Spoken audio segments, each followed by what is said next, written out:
All right, so now we're going to look at solving some equilibrium problems. So an example of identifying the solubility of an insoluble compound in aqueous solution, right? Now, do you remember the solubility rules?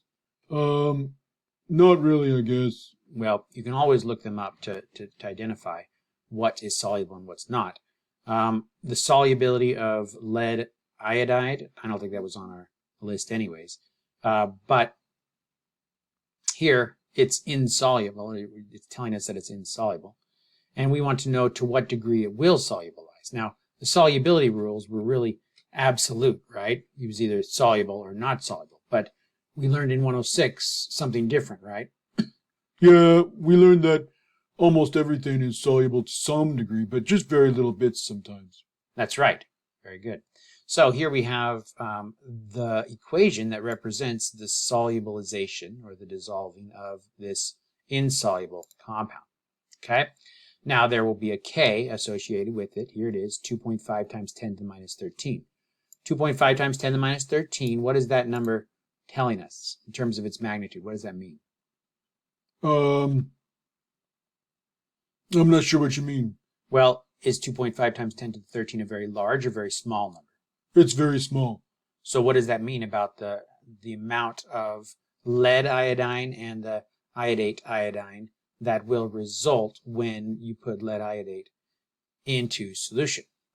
Um, Not very much. Will iodize? That's right. Not very much will ionize because this number is very small.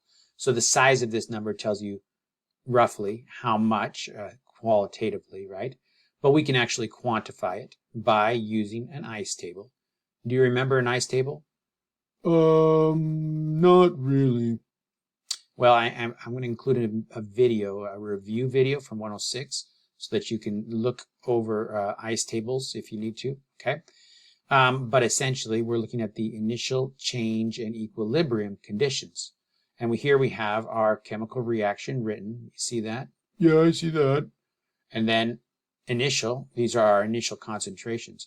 Initially, when you put lead iodide into solution, there's no lead ion or iodate ions in solutions. I'm accidentally calling this lead iodide. It's not lead iodide, it's lead iodate. But so the change, what's going to happen is an amount, although small, is going to be added to this side of the equilibrium. So we call that amount X. The same amount times 2, because of the coefficient here, is going to be added to this side. And then the equilibrium concentration ends up just being the sum of these first two rows. So 0 plus the X is X, and 0 plus the 2X is 2X. And then we have our equilibrium statement, right? Our equilibrium statement for this expression, our equilibrium expression for this reaction. All right, and let me draw it for us here. Whoops, this button there. So what we're essentially seeing is that the equilibrium reaction, or the equilibrium expression, is going to be the concentration of the lead ions, the concentration of the iodate ion, squared, right? So essentially we had PbIO3, 2 dissociating into lead ions and 2IO3 minus ions, right? And so the equilibrium expression is, now these were aqueous. This was aqueous too. What was the phase for this one, the state? That's solid. That's right. And so because it's solid, then what? We don't include it in the equilibrium expression. That's right. So our equilibrium expression is just basically going to be the concentration of this times the concentration of that squared. Okay, so we take the X that we got at the bottom of the icebox for the lead ion, and this one was X squared, or 2X, and we put it inside of these brackets. So then we got 2X squared. So K is going to equal this expression here. All right, and so now we can go back and finish it up in the problem here. That equals 4x cubed. We set that equal to 2.5 times 10 to the minus 13, which is our K value. And then we can solve for x. So then that x is the concentration of lead ion that you would expect to have in solution. Okay.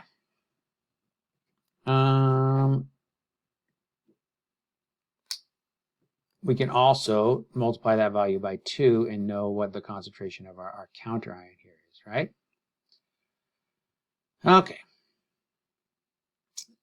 Then we call this concentration of X the molar solubility of this compound, the molar solubility, because X is going to be equal to the moles of this material that actually solubilizes. All right. So, can we calculate the molar solubility and the mass solubility of mercury chloride given the following solution reactions and KSP value? All right. So, move it up here a little bit. What will be the equilibrium expression? We got the mercury ion. Very good. Concentration of the mercury ion. Times the concentration of the chloride ion squared. Chloride ion concentration squared. And that is going to equal what? 1.2 times 10 to the minus 8. Okay, excellent. Now, how do we identify the molar solubility? Well, we have to make an ice table. Very good, an ice table. And what would be at the bottom of that ice table here? Mercury would be X, and that would be 2X, and then squared. Very good. And then just that's 4x cubed. That's 4x squared here times x gives us 4x cubed. Set that equal to 1.2 times 10 to the minus 8. And then the cube root of, oh no, sorry, first divide by 4. And then, could have left that there, the cube root of the whole expression. Okay, so that x will be our molar solubility. And if we want to determine the mass solubility, we can take that moles of material, all right?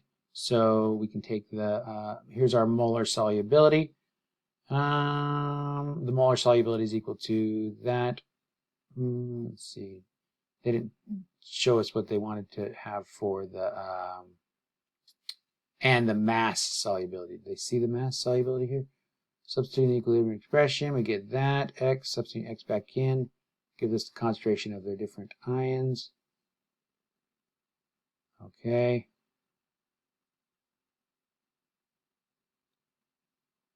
Well, they didn't tell us, but to change that to mass, you just would use the molar mass of your compound and express how many grams of material of the mercury chloride you would expect to dissolve.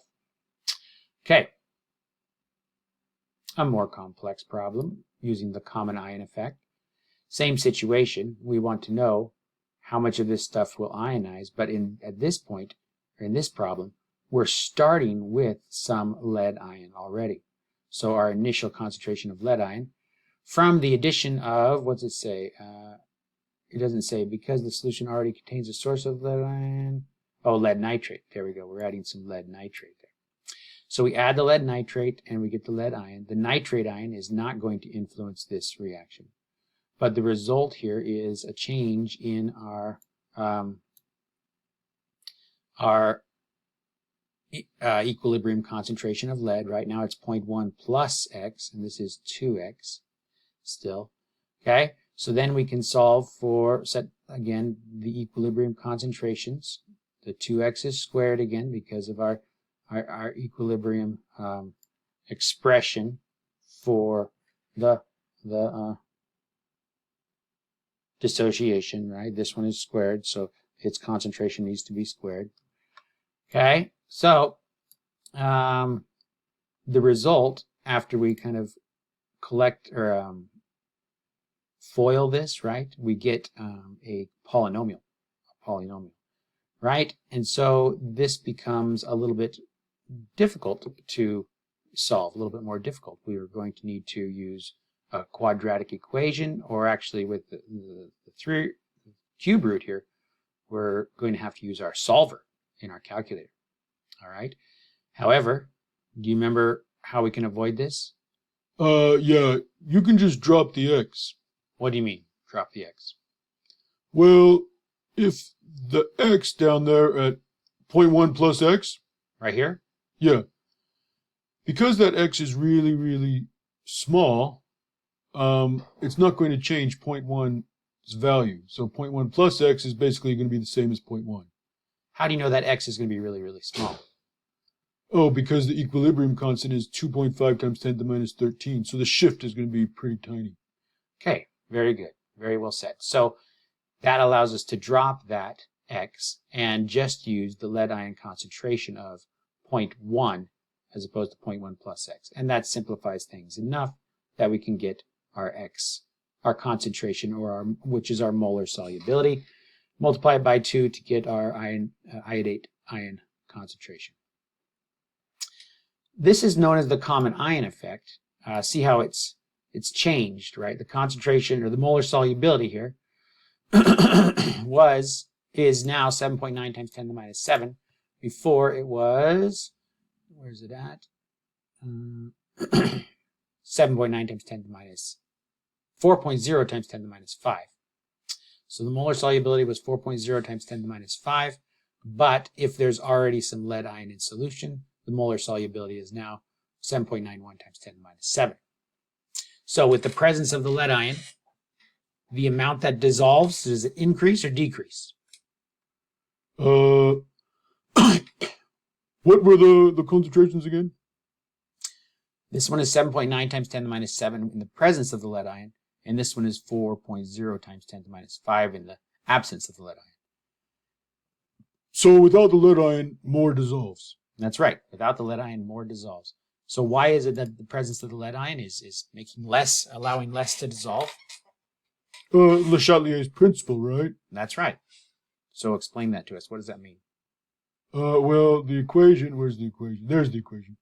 The equation is this stuff dissociated into products, and if you add more of this, then it's going to shift to the left here, and less is going to be in the dissolved form.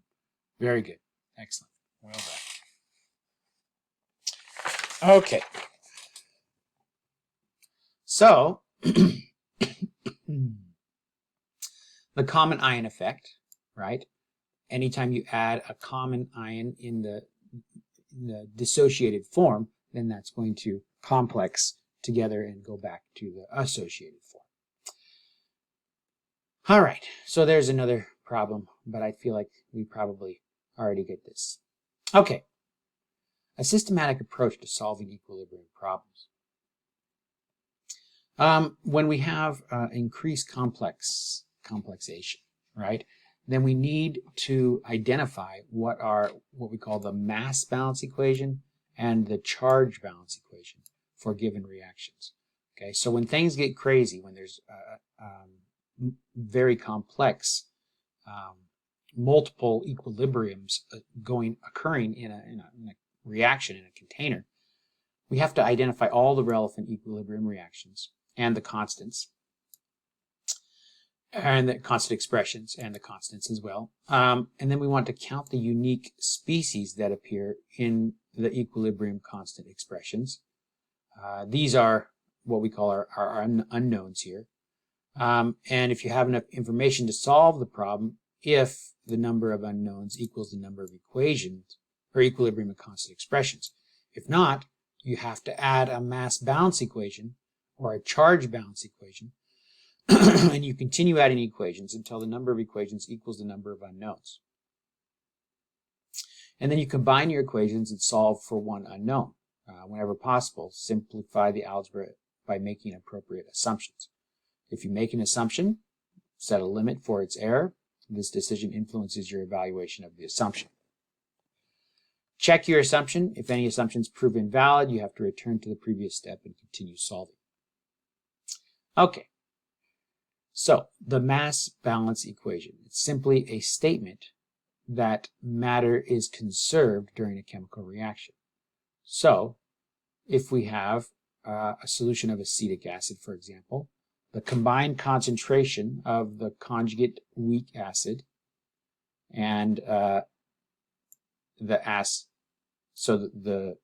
acid and its conjugate base, right? The conjugate acid and the conjugate base must equal acetic acid initial concentration. So the concentration of acetic acid has to be equal to the concentration of the acid and its dissociated ion, right? So in other words, you put some of this in the solution and it's going to dissociate to, some is going to dissociate to this, but the sum of their concentrations at equilibrium will equal how much you put in. So there's a mass balance equation for us. A charge balance equation requires the total positive charge from the cations to equal the total negative charge from the anions. All right. So if we use an example of calcium nitrate, all right, calcium ions and nitrate ions are going to result. There's 2 nitrate ions for every calcium ion. Okay, so our charge balance here can be 2 times as many calcium ions, and we can include the hydronium ion and the hydroxide ion. Whoops, I think that's supposed to be OH minus there. For every hydronium ion that exists, there's always going to be a hydroxide ion. So that's a minus there. Another mistake. Are you recording the mistakes so we can get some extra credit during the class? Yeah, I'm monitoring them. So I got a list and I'm going to give it to you later. You can give it to me anytime you want to, and I'll identify the mistakes and give us extra credit. How many points to extra credit did we say? 2 points for each mistake. Very good. 2 points for each mistake. So there's another one there. It's OH minus there. All right. So for example, the charge balance equation for an aqueous solution of calcium nitrate is this here below. Now let's have a constant conversation about this, because this is always counterintuitive to me. All right. Whoops. Why is there a 2 in front of this calcium ion, right? And the reason is because what we're stating here is we're trying to balance the charges that are negative and the charges that are positive in this equilibrium, okay, in the stated equilibrium, or the condition where just calcium nitrate is dissociating, okay? So if we look at this for a second, calcium nitrate, look at calcium nitrate, CaNO3 2. When this dissociates, let's say I have here 0.1 molar of our calcium nitrate. When this dissociates, how much calcium ion am I going to have? 0.1 molar. Very good, 0.1 molar. Okay, and how much nitrate am I going to have? 0.2 molar. Very good. NO3, there's going to be 2 of those, and so that's, whoops, this is 0.1. 0.2 molar. Okay? So,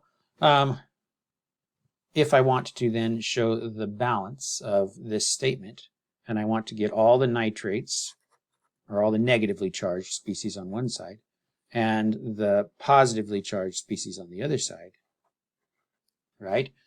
And I want to say that the concentrate, or the charge, the concentration not of the species, but of the charges, which, relates to the species, but the concentration of the charges are equal, okay? The concentration here of the nitrate is what? 0.2. That's right. So if the concentration of the negative charge is also 0.2. So this is 0.2 negative charge, okay? The concentration on the calcium here is what? 0.1. That's right. Concentration on the calcium is 0.1. 0.1.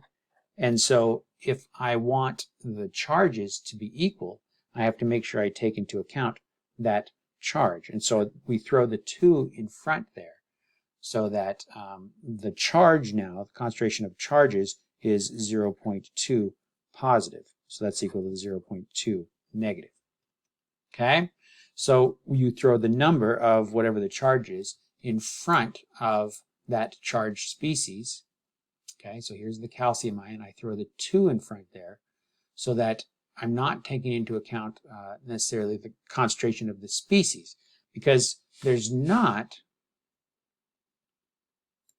0.2 molar calcium ion, but there's 0.2 molar positive charge.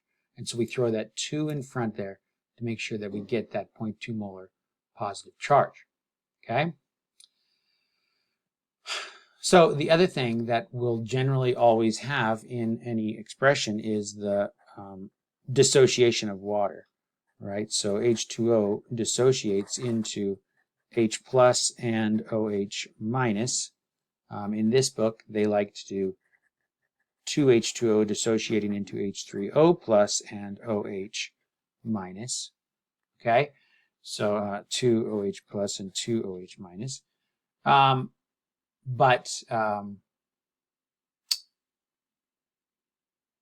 Let's see. Did I do that right? No, problem there. Let's see. Yeah, there we go. Just 2H2O into 1H3O plus and OH minus. So because of that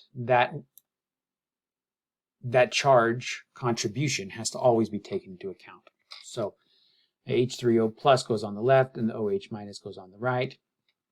And so that is our charge balance for this dissociation. All right, so let's write the mass balance equation and the charge balance equation for the dissociation of 0.1 molar sodium bicarbonate.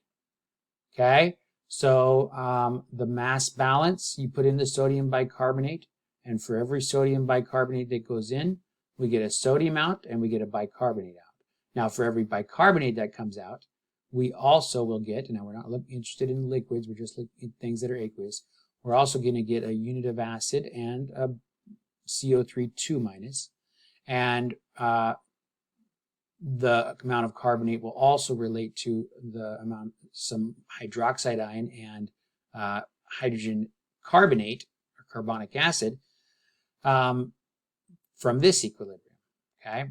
So the mass balance is going to be that 0.1 molar of this material that goes in is going to be comprised in the form of the H2CO3, the HCO3 minus, right, over here, and then the CO3 2 minus. Okay, so those are the 3 different species that will result. Okay? In these mass balance equations, we can't include the concentration of the hydroxide ion that comes from this HCO3 interacting with water, or the concentration of the acid that comes from this H3O interacting with this water, because these concentrations are coming from the water, but the amount of this will equal the amount of this, and the amount of this will equal the amount of that. So in the end, our 0.1 molar concentration of the sodium bicarbonate resulted in a distribution of that 0.1 molar amongst these 3 different species. And the sodium ion concentration is going to be 0.1 molar also. Okay, so let's move down here to this example. Okay, all right, we didn't talk about our charge balance very much. So looking at all these species, we look at the positively charged species and the negatively charged species. And remember, we have to put a 2 in front of the carbonate because it has a -2 charge. And we're really talking about the charge balance here. And because this concentration will be half as much because it was contributing, or the counter ion for 2 positively charged species, right? So we multiply it by 2 to balance the charge. All right, so let's see, can this be minimized? Yeah, good. Appropriate mass balance and charge balance equations for a solution containing 0.1 molar KH2PO4 and 0.05 molar Na2H PO4. Okay, so let's see what we can do here.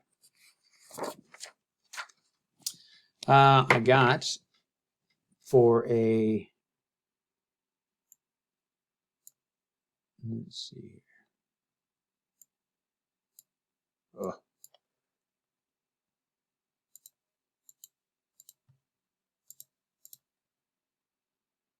Oh my goodness.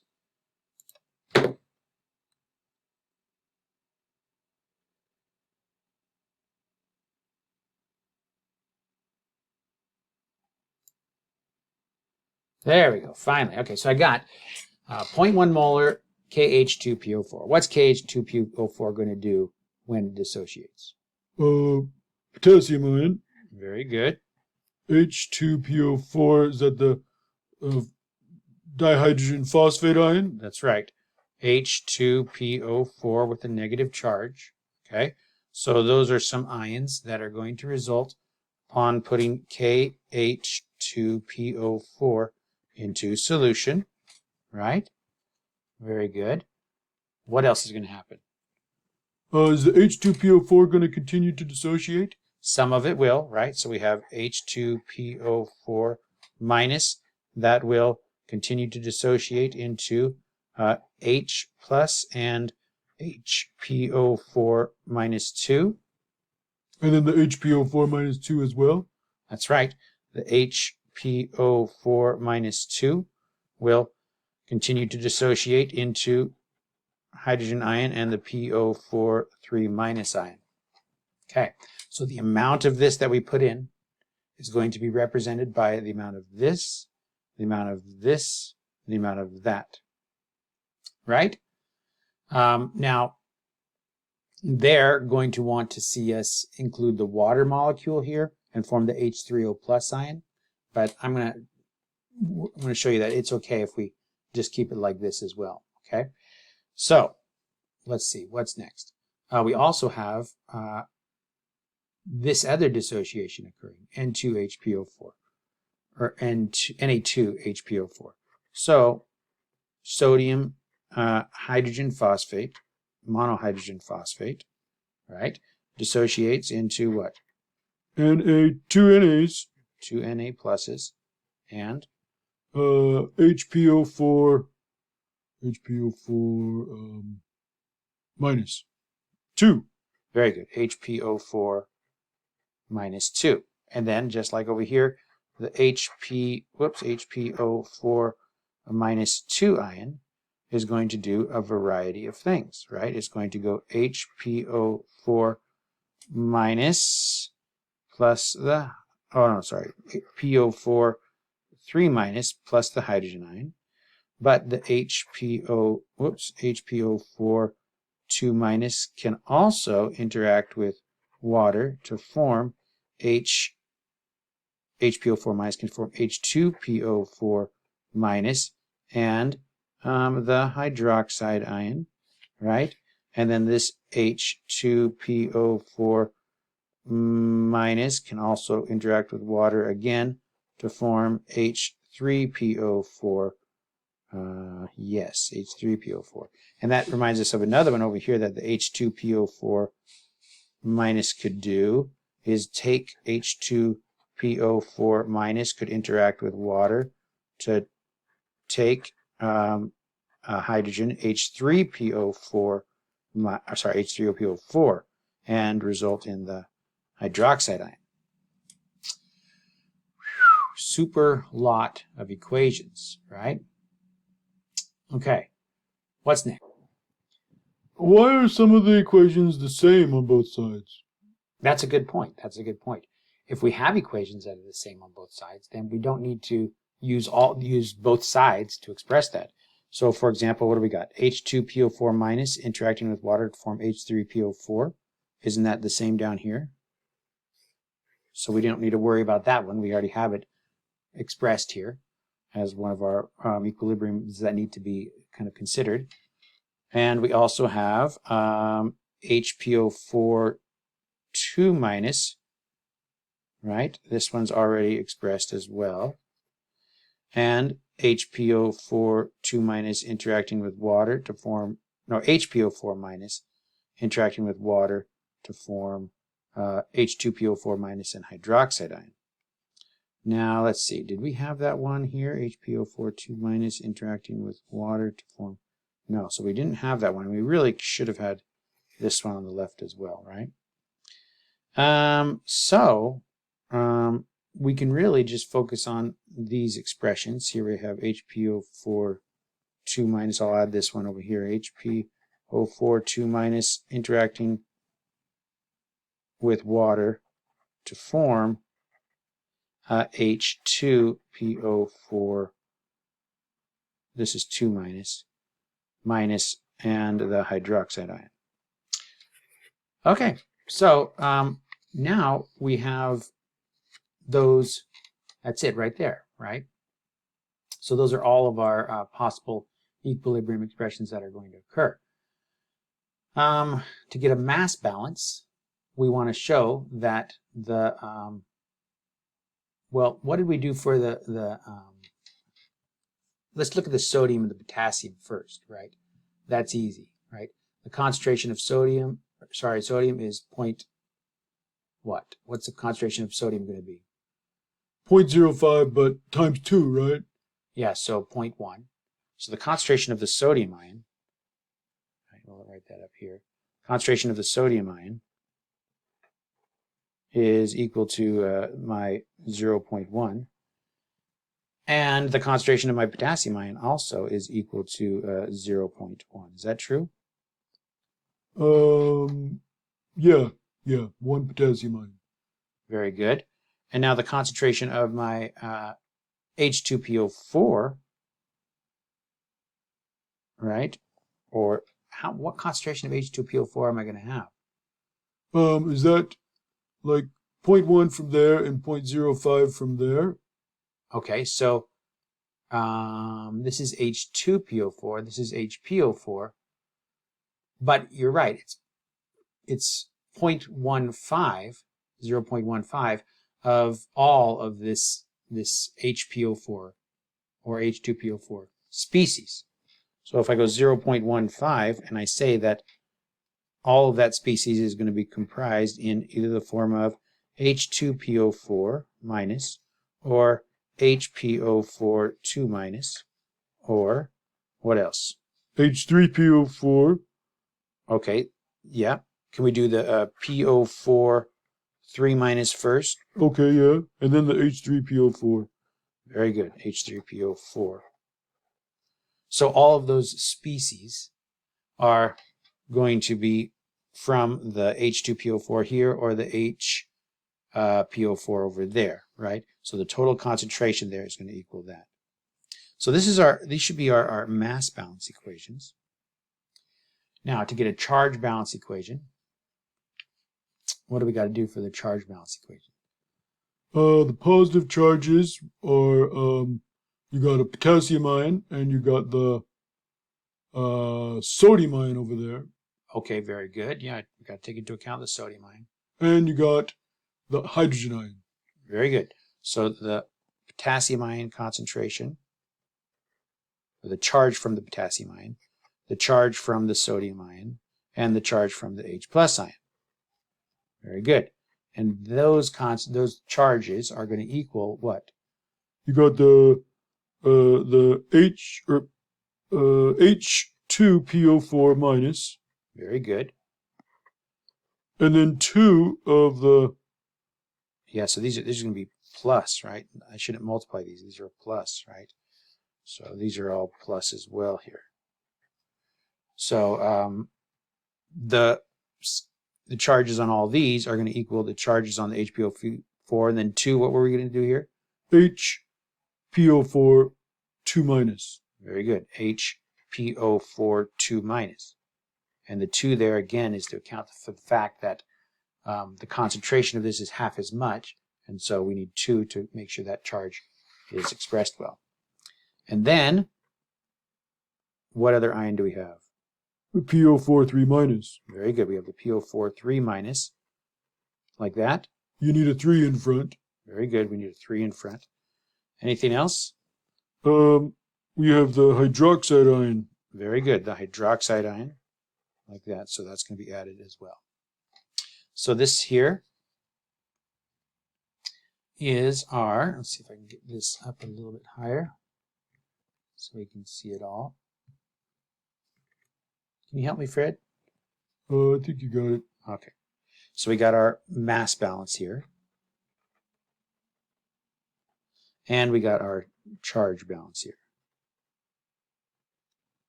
Okay, good job. So when we wanted to if we ever want to identify the concentration of any of these species, right, we have at our disposal all of the K values for these reactions, right? We can look those all up. We have these K values there. And we can use those K values, combine them with any mass and charge balance equations that we want to identify the concentration of whatever species we're after. Okay? All right, good. We're not going to do any of these problems, but this is a fundamental part of analytical chemistry that we want you to be aware of. Okay? Good. Something that is fun is identifying the pH. I mean, that stuff back there, not so fun. But this here, this is good stuff. Identifying the pH of a monoprotic weak acid. Okay? If we have a weak acid and we can write its dissociation, right? And we can write its equilibrium expression. And if we know its Ka, then from that information, we can get the concentration of the hydrogen ion that will exist, right, which is the H3O plus ion, using an ice table. All right.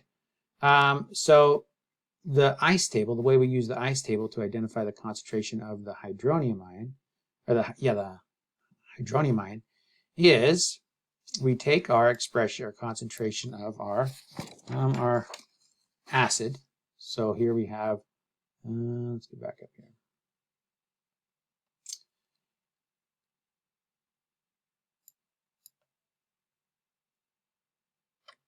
Our ice table for HF, this one right here, HF, dissociating into H3O plus and hydrogen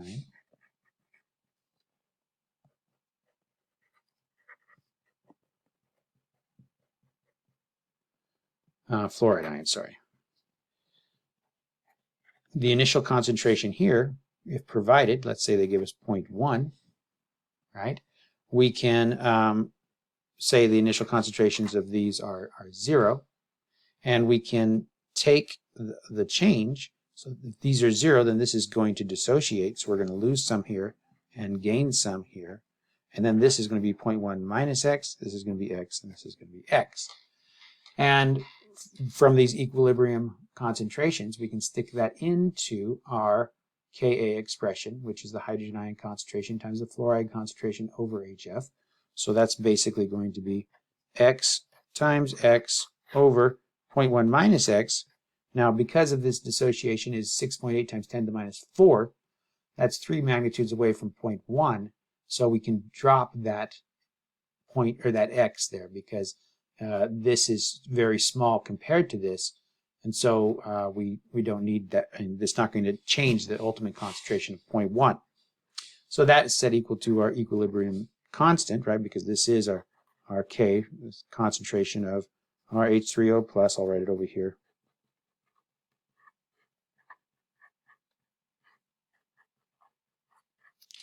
Okay, so 6.8 times 10 to the minus 4 equals x squared over 0.1. So it's easy to solve for x here, which is the hydrogen ion concentration. And then you take the negative log of x, and that will be the negative log of the hydrogen ion concentration. That'll be the pH of the solution. Okay, so identifying the pH of a monoprotic weak acid is very straightforward and lots of fun. However, there's a problem. right? Let's finish this one up here. Negative log of the pH, which we get when we put it into our calculator, right? I get X, concentration is 0.00827, and the negative log of that is 2.08. So this suggests that the pH of this solution will be 2.08, okay? Which is not bad approximation, all right? But when you have any acid or base in water, there's also the contribution from the dissociation of water itself, right? So there's the second equilibrium reaction, which is the dissociation of water that's in there, which is easily neglected, okay? So it's going to contribute to some extent some H3O plus ion, and we need to figure that out if we want to be very accurate in terms of the concentration of the hydronium ion and the pH.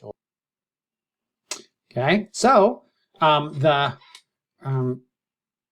how is that equilibrium going to change the pH? And, well, we can use those two equilibrium expressions, right? The equilibrium expression here for the Ka of hydrofluoric acid and the equilibrium expression for the dissociation of water. There's 4 unknowns in there. H3O plus appears twice, so it's just 1. And we can get a couple more equations, which are our charge balance equation and our mass balance equation, and those can help us out, right? So we have 1 molar here, HF plus F minus ion, right? Those concentrations should add up to 1 molar.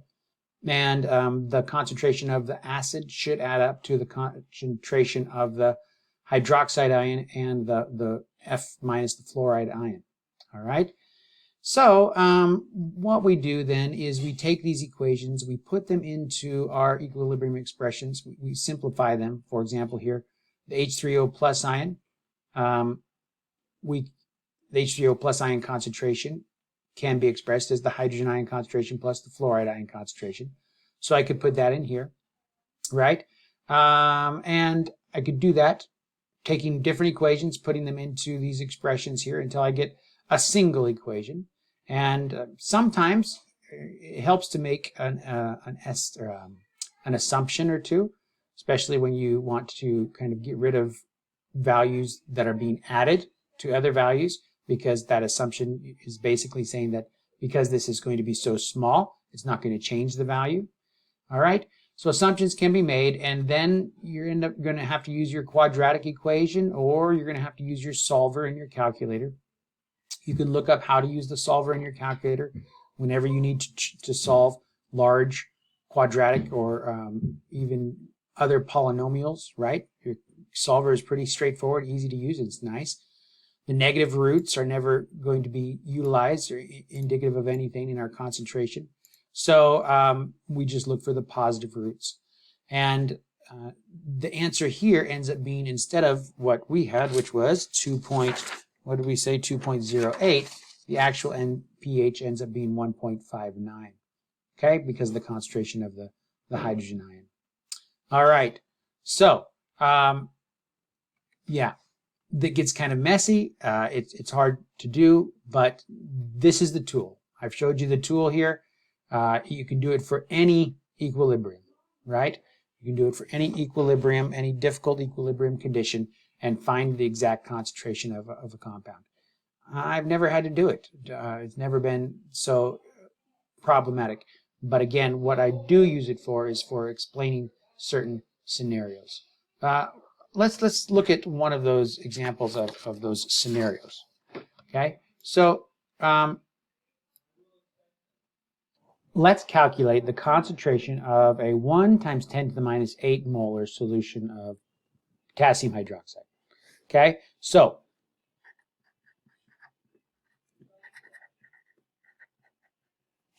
one times 10⁻⁸ molar potassium hydroxide, and we want to know what is the pH. Well, how would you do this one? If you have 1 × 10⁻⁸ molar KOH, then you have 1 × 10⁻⁸ molar OH ion. That's right. 1 times 10 to the minus 8 molar OH ion. Then what? Well, you could take the negative log of that, and the negative log of that is going to be your POH. Okay, so 1 times 10 to the minus 8, negative log of that value. So that is 8. Now that's the POH. And then 14 minus that to get the pH? Yeah. Okay, so we got a pH of 6. pH of 6. Is that good? Yeah, you took the negative log of the hydroxide ion concentration, and you got the POH, and then the 14 minus the POH is the pH. Let's write that down there for people who forget. pH plus POH equals what? 14. Very good. All right, so 6 is our solution, we say. The pH of this solution is 6. You see any problems with that? No, I think we're okay. Well, there's a little bit of a problem because what is KOH? What kind of a chemical is potassium hydroxide? Oh, that's a base? That's right. And pH 6, is that acidic or basic or neutral? 6 is slightly acidic. Wait, why did we get a pH 6? Okay, very good. So we have a problem here because we've added some KOH. It's only a very, very small amount, but we wouldn't expect the solution to get more acidic, right? So I guess what we did there is we calculated the contribution of the KOH, but we didn't take into account the fact that we were already at pH 7, for example. That's right. That's right. The water dissociates, auto-dissociates all the time. And when that happens, what do we say the concentration of the hydrogen ion and the hydroxide ion are? Well, the pH is 7, and I guess the 10 to the minus 7 is the concentration of the hydrogen ion. That's right, 10 to the minus 7 of this and 10 to the minus 7 of this. Okay? And so this here is 10 to the minus 6 concentration of hydrogen ion. So there was some hydrogen ion that was already contributed by the water dissociation, and we added, there's some hydroxide ion that was already contributed, and we added some more you can think about it, 10 to the minus 6 hydrogen ion, which is 10 to the minus 14 minus 6, 20 minus 12, the hydroxide ion concentration, right? This is the hydrogen ion concentration. Okay, so what can we do? How do we rectify this situation? The pH can't be 6, right? Well, what you would do to solve this is you'd have to take into account the pertinent reaction, right? Which we're talking about is H2O dissociating into the H plus ion and the hydroxide ion. And we'd have to take into account the charge balance. Now the charge balance, we have potassium hydroxide being added, right? So we have potassium ion, we have the hydrogen ion added there, and we have those concentrations equaling the hydroxide ion and the, what else? Anything else? Well, that's it, just the hydroxide ion, right? Okay, and now we also have to do the mass balance equation. So for the mass balance equation, we know that the potassium ion concentration equals what? That was 1 times 10 to the minus 8, right? That's right, 1 times 10 to the minus 8. That's how much we said we had added of this concentration, 1 times 10 to the minus 8 molar potassium hydroxide, okay? So potassium ion, 1 times 10 to the minus 8. Okay, and then we also have that the hydrogen ion concentration times the hydroxide ion concentration. We know that that equals what? That's Kw, which is 1 times 10 to the minus 14. Okay, very good.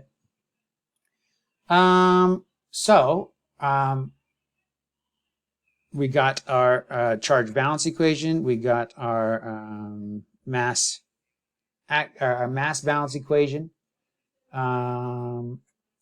Anything else we need to get? What else? So that's it. We have 3 equations and 3 unknowns. We want the H plus ion concentration, right? So maybe we solve this one for the H plus ion concentration here. H plus, I'm going to solve this one here, is 1 times 10 to the minus 14 divided by the hydroxide ion concentration. Is that okay? That one there. So this one here, the hydrogen ion concentration equals the hydroxide ion concentration minus the K plus ion, right? The potassium ion. The potassium ion concentration is 1 times 10 to the minus 8th. So we have the hydrogen ion concentration equaling the hydroxide ion concentration minus the 1 times 10 to the minus 8th, which is the potassium ion concentration. Okay. So here we have hydrogen ion concentration equaling, let's solve this for the hydroxide ion concentration and put it into here, right? So the hydrogen ion concentration plus 1 times 10 to the minus 8 equals the hydroxide ion concentration. So I'm going to take this H plus 1 times 10 to the minus 8, hydrogen ion concentration plus 1 times 10 to the minus 8. That is now going to replace this hydroxide ion concentration here. 1 times 10 to the minus 14 divided by that equals the hydrogen ion concentration. Okay, now I got to move this hydrogen ion concentration over to there. So we can distribute this through. I'm going to multiply this over here. Hydrogen ion concentration squared plus 1 times 10 to the minus 8 times the hydrogen ion concentration. Okay. Minus, I'm going to move this over as well. 1 times 10 to the minus 14 equals 0. Equals 0. So there, I have a quadratic that I can put into my solver. So here's how you use the solver in my calculator. We have this mode up here called math, and it's the very last one on the list, so you go to the bottom. And we write in our equation here, which is going to be just x squared. The x is, which button? This button there. So delete x squared plus, this is 1 times 10 to the minus 8 times x. Where's x again? Right there. And then we subtract 1 times 10 to the minus 14. Okay, so that is my equation. And the bounds are down here, infinite, negative infinite to positive infinite. And you can change that if you wanted to. We might have to after we push. I put in an initial guess. Let's see, what do I think is the guess? Well, that's okay. I'll just put in some guess. So I'll put in 1. And then I have to go here to push this, whoops, down here. At the very bottom, I have a solve, green solve. So I go second solve, like that. And it gives me a negative 1.05. Let's see if that value has any other information on it. Times 10 to the minus 7. Negative 1.05 times 10 to the minus 7. So that value is not the positive value, so I want to get the positive value. So let's put in a different guess here. Let's put in a higher value and see if that helps. So I'm going to solve for that now. Still gave me that. So let's put in